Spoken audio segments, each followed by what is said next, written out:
Let's get some reaction now, going to our reporter Karinda Jagmohan, who's there. Karinda, very good afternoon to you. We're hearing that despite the politics at hand, there is a sense of stability in the municipality.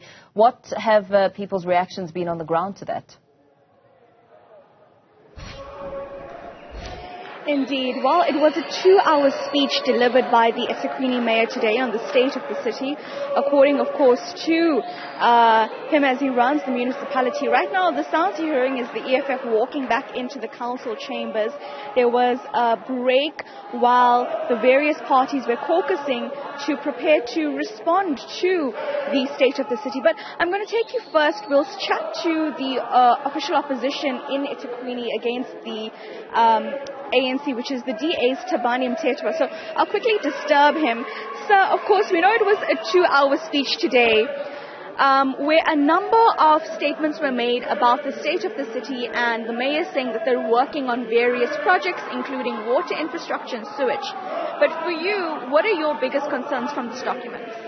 Look, the document is not where the paper is written on, because it was not dealing with the state of the city. It was the mayor's pipe dream and the basket of promises which they've made over the years, which is nothing new.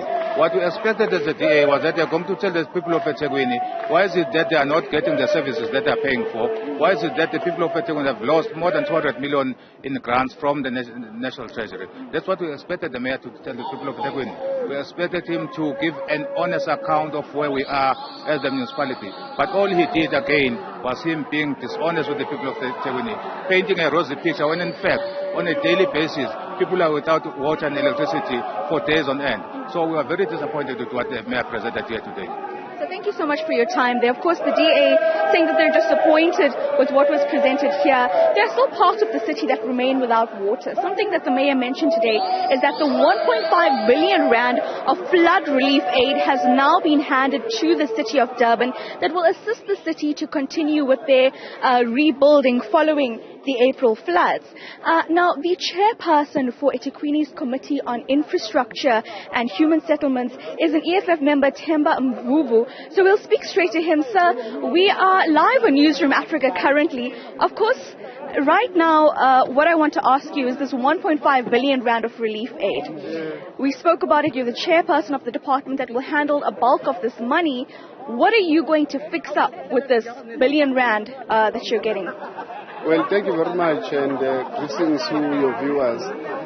Obviously, as you know, there's a loss of infrastructure was damaged during the April floods. And as we've kept on saying, there's the sitting president, Mr. Ramaphosa, declared this incident as a state of disaster.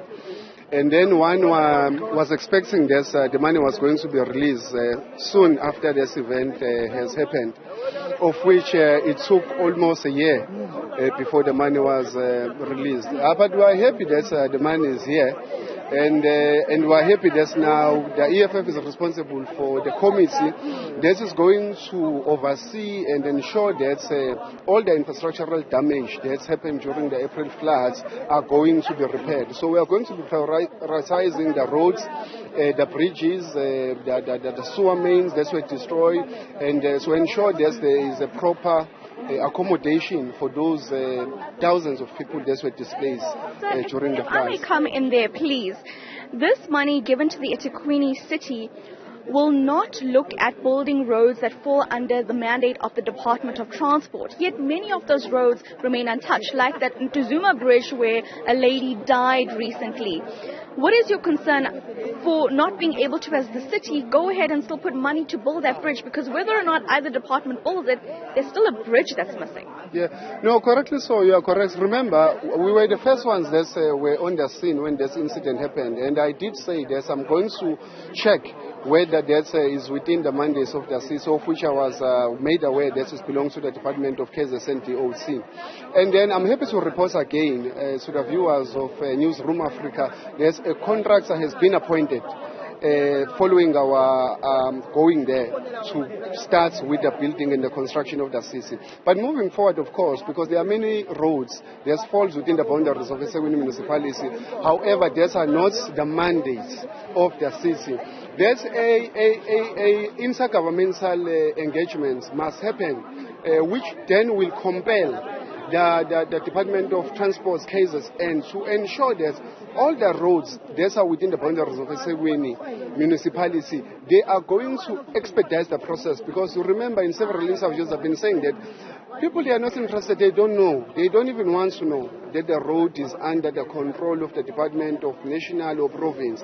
All that they worry about is that the road is here by my house and it's a hazard, so it must be fixed. And when there's a problem, they don't go to Peter Maritzburg to protest against that. They come to the CC Hall because they've got no grasp or understanding. They are not interested. So those are the dialogues and the discussion that we are going to have moving forward with the leadership of the province. So thank you so much for your time. Of course, they're just commenting on the fact that when we're discussing the State of the City address, one of the major talking points right now is the aftermath of the floods, considering that a bulk of infrastructure remains destroyed, whether it be roads, bridges, sewage networks or water infrastructure. This 1.5 billion rand that was promised last year by the presidency, delivered now this year, will help with the various maintenance or rebuilding projects.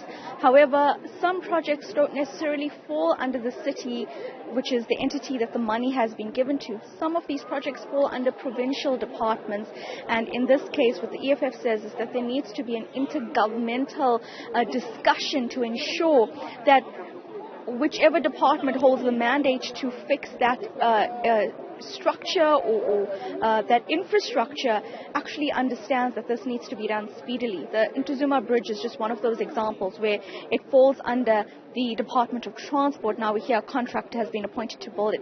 Stay with us. Later on we'll give you updates from the IFP. You can see the action essay is there as well, just to give you an idea of what's happening. But I understand that council is about to resume and the debate of the state of the city address will resume as well.